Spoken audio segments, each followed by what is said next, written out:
Bonjour, bonjour pour cette 4e édition des Indispensables, parce que Fred derrière me montre 4 doigts, donc je suppose que, bon, il est un peu simple, mais ça doit être vraiment la 4e. On va commencer par un livre que j'ai adoré, qui s'appelle Ni tout à fait une autre, aux éditions Les Escales, d'une Madame Vier qui a beaucoup de talent, qui est journaliste, la preuve qu'on peut être journaliste et bien écrire, elle n'est pas la seule, j'en connais d'autres, mais il y en a aussi qui ne devraient pas écrire. Ne faites pas attention à la couverture, qui est un peu tristounette, avec une tête de mort, et ça reflète pas du tout l'esprit du livre. C'est une dame d'une 50aine d'années qui se retrouve à la morgue, qui vient constater la mort de son mari, une idole du rock'n'roll qui s'appelle Iggy. Il est mort d'une overdose. Elle va nous raconter un peu la vie avec cet homme. Elle a été bouffée par cet homme. Elle est devenue de muse, parce qu'ils se sont connus très jeunes, à plutôt une mère organisatrice. Il allait voir ailleurs, quoi, un peu, hein, et puis elle a bouffé sa vie avec cet homme. Bon, déjà, quand ils se sont rencontrés, c'est un truc, un peu comme le type, il est un peu nul, hein. Il se lance dans la foule, le problème c'est que la foule s'écarte, il se vautre à ses pieds, c'est assez drôle. C'est un livre qui est plein d'humour noir. C'est comme un bonbon doux amer, hein. C'est-à-dire que derrière la légèreté, le côté pétillant, c'est comme une coupe de champagne. Donc voilà, elle se retrouve à 50 ans, elle est un peu désespérée, elle est comme beaucoup de gens à 50 ans qui se disent « mais j'ai bouffé ma vie avec cet homme, et puis en fin de compte, est-ce que je l'ai pas perdu ?» Elle cherche, et puis elle va tomber sur un blogueur, un espèce de crétin, Adrien, mais alors lui, il ne pense qu'à son blog, à sa carrière et à son chat. Elle est vraiment plein de tendresse pour cet être qui apparemment lui vaut pas beaucoup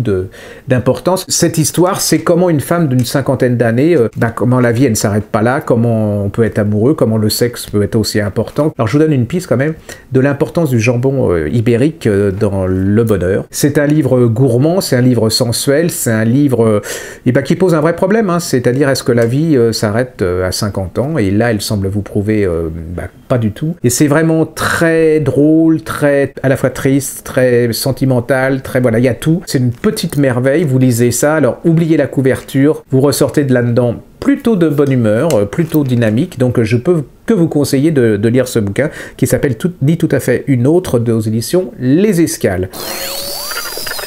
Alors là, je vous fais en livre de poche, en format de poche, hein, des nouveautés. Il y a un livre qu'on avait adoré il y a quelques mois, c'était l'année dernière d'ailleurs pour être précis, ça s'appelait La ferme au bout du monde, de Sarah Vaughan en livre de poche. C'est un livre de détente, mais comme je disais, c'est intelligent, sensible, sophistiqué, délicat. On se retrouve dans une autre époque, à Londres, où une jeune femme, son mari la trompe, elle décide de retrouver son enfance, sa jeunesse dans une île de Cornouailles. Alors on se retrouve dans les années 40, hein, c'est la guerre, avec l'amour de sa vie, qui a disparu, donc elle va être à la recherche de cet homme qui a disparu. C'est la vie des pêcheurs, c'est la mer, la sensualité, le soleil. Vous prenez un bon bol d'air frais, c'est plein de romantisme, mais pas le romantisme à la neuneu. C'est aussi la description de la période en Angleterre pendant les années 1940-1945. C'est passionnant, il y a un secret, vous allez être complètement pris par l'histoire. C'est une des belles réussites de cette année. C'est un des livres que nos clientes et nos clients ont adoré, qui marchait beaucoup, qui a bien marché en grand format.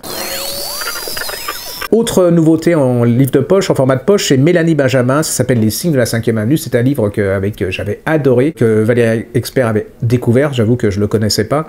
En fait, c'est l'histoire de ces femmes très riches qui habitaient dans la 5e avenue. On est à New York, dans les années 50.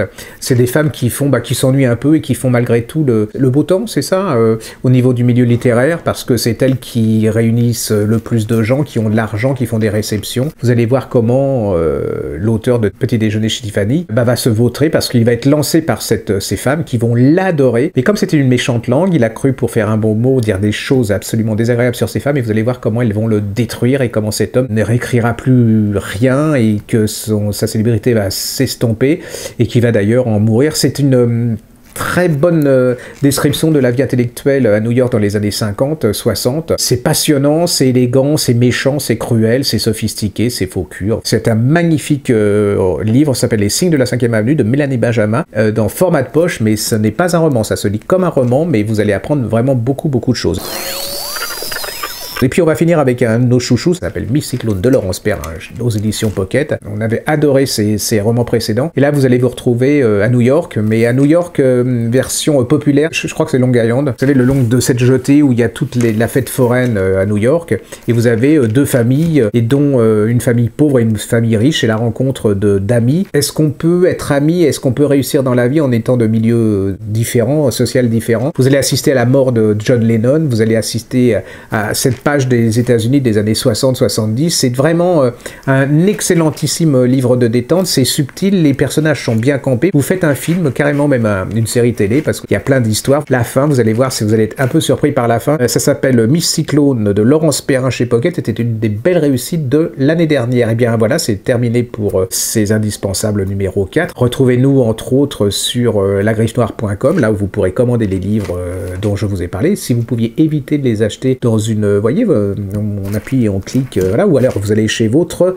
libraire et juste un coucou, pensez au pied de la lettre, cette petite librairie de Arras, et puis vous donnez 1 euro ou 5 euros, et puis ça nous permettrait de sauver cette librairie. On y vient, mais il faut absolument, on n'a encore que 30 jours, donc il faut se dépêcher. Voilà, à bientôt et à la prochaine. N'hésitez pas à partager et à mettre un pouce bleu si vous avez aimé cette vidéo.